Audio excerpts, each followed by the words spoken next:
So what do you guys think of the Scott Contessa? That's the women's Genius 650B steed, all-mountain bike.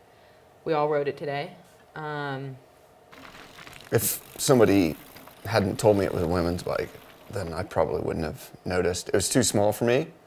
But apart from that, it was one of the most fun bikes I rode today. And it's not too terribly different from I guess it would be the men's Genius version of this bike.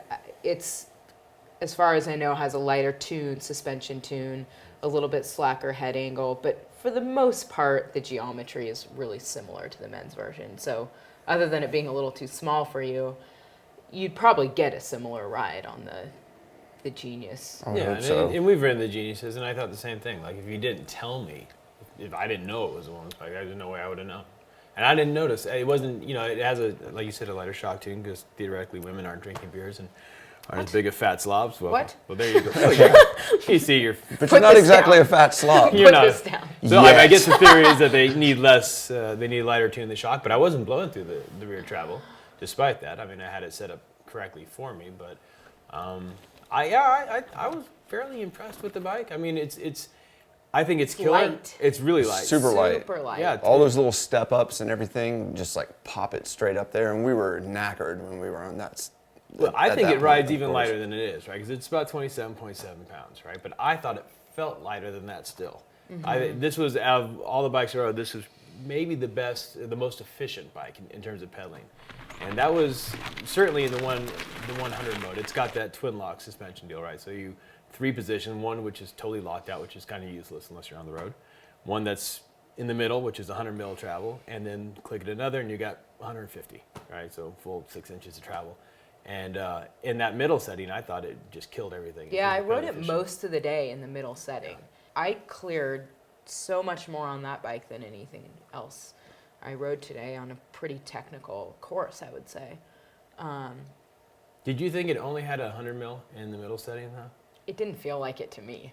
It felt like more, didn't it? Yeah, I'm surprised actually to hear that. Yeah. Yeah, because like I said, I was mostly in the middle setting. It's that twin lock is it's kind of hard to get used to having something else on the bar. In addition to the dropper post. Yeah, right. And it's getting a little crowded up there. Somebody else who was riding it this week, I can't remember who it was getting confused with the dropper remote. Yeah. So every time he tried to move his post, he'd lock out his fork right before a really steep section. He was trying to drop his post. I thought that was hilarious. That was me. Thank you. No, that was. I wasn't going to single you out. No, I almost lost my teeth. It was Brad. I think the fact that it feels like it has more travel in the middle setting is testimony to how good the suspension is. And it's way better than last year. They've got Fox doing their special nude shock this year. Yeah. Nude is the name of it, right? And DT Swiss used to do it. With all respect to DT Swiss, the Fox one was better. Yeah, I think that was a huge change for Scott and a great move. Seems like a step in the right direction. Yeah, definitely. And one thing I really noticed was on all those like really consecutive small bumps like that, and that's the section you cleaned like quite handily on the bike. I mean, and then when I got my lap on it, without even thinking, it was when we got to the bottom, I was like, oh, well, that could help explain that, because it was just like butter the whole way down it. Yeah, really maneuverable, and some of the tight moves. There was some pretty narrow trail through the trees, and I thought it moved really well. And it feels point and shoot. I mean, it was just, the steering was just pinpoint accurate. And I don't know if that's because the head angles feels, I'm not sure exactly what it is. It feels a little steep compared to a couple of other bikes that we rode. You didn't feel, but it was just. You feel like, the one thing I had to say, that I thought that the fork, it has a 32 on it. And I felt that was a bit undergun. I thought the rear suspension was so good. And there are only a couple sections on the trail today, but there are a couple big sort of wrist slammers that I felt that 32 fork, it was just too flexy. Again, at 6 inches of length, it's just the stanchion diameter is, too thin. So That's totally true. It was on that one big drop that when we got to the bottom of it, I was like, you felt better on the bike you were on.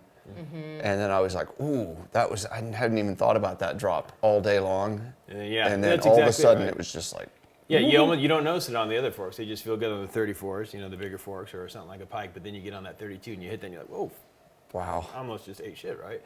And it's a good fork. Fox works good, but it's just it's flexy at that travel.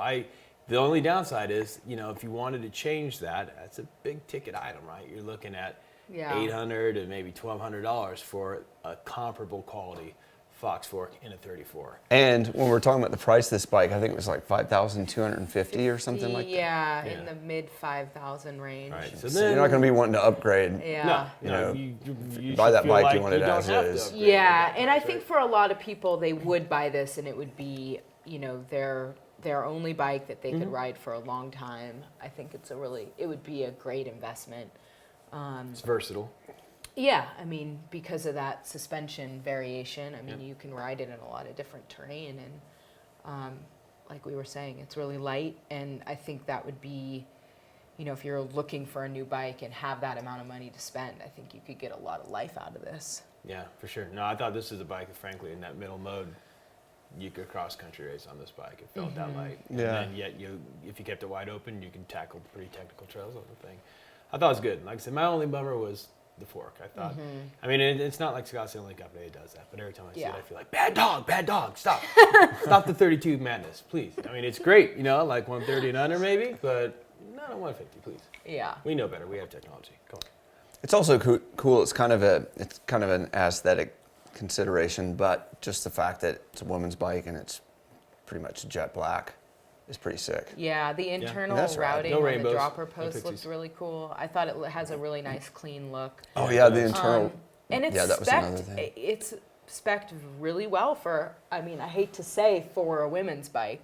I hate to qualify it like that. No, but they do down spec women's bikes a lot of times. Yeah, It's just like they think women aren't going to want the same quality stuff as men, which is a crazy. lot of times you can't find, a mountain bike with that quality of spec on it. So I, definitely would commend Scott for that investment. And in this case, it's mostly XT. For the most part, right? DT Swiss wheels, But yeah, really solid. XT may not be Nothing wrong with wheels. XT. Synchros wheels. My bad. DT Swiss hubs, I think. There we but go. Yeah. They're using their own Synchros brand now. I believe they're carbon wheels. Yeah. Carbon frames. So, it's a pretty fly ride. Yeah. No, it's nice. And again, not everyone brags about XT, but its stuff just never fails. It Yeah. does. Reliable. So. All right, there you have it. Thanks for joining us, and stay tuned for more videos from Bike Magazine's Bible of Bike Tests.